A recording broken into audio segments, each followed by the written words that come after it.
Despite the ongoing narrative that Kaepernick's very public political views are preventing any NFL teams from offering him a roster spot, the DC's source claims Kep himself has turned down at least one contract in the hopes of stirring up a media frenzy that eventually leads to a more lucrative deal for the 27-year-old vet.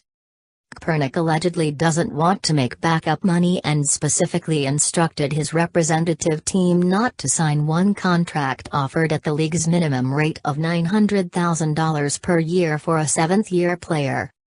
Shortly after the 2017 off-season began, Kaepernick parted ways with ZAM Sports, the agency which had represented him since he entered the league in 2011, and the DC's source added that Kaepernick's girlfriend, outspoken radio host Nessa Diab, appears to be a driving force behind his negotiating tactics.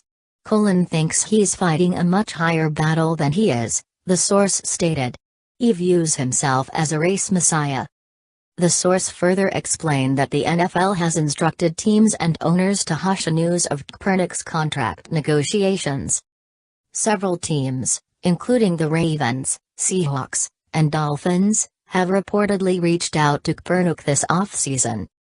Just last week, Ravens owner Steve Bisciotti confirmed he was interested in acquiring Kaepernick to play second fiddle to oft-injured starter Joe Flacco. 2 days after Baltimore first expressed interest, Ravens legend Ray Lewis posted a cryptic video telling Kaepernick to focus on football, not activism.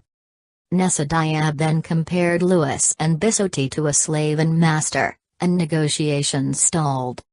Back in late May, Seattle was so interested in Kaepernick that they brought him in for an on-site workout, but despite being impressed with his performance, Seahawks head coach Pete Carroll stated the next week the team could not sign him because he's a starter. "We have a starter," Carroll stated before declining to answer questions on Kaepernick's salary demands. "But he is a starter in this league and I can't imagine somebody won't give him a chance to play." Dr. Harry Edwards, noted sports sociologist and civil rights activist, developed a relationship with Kaepernick during his years in San Francisco and has served as an unofficial advisor to the one-time Super Bowl starter.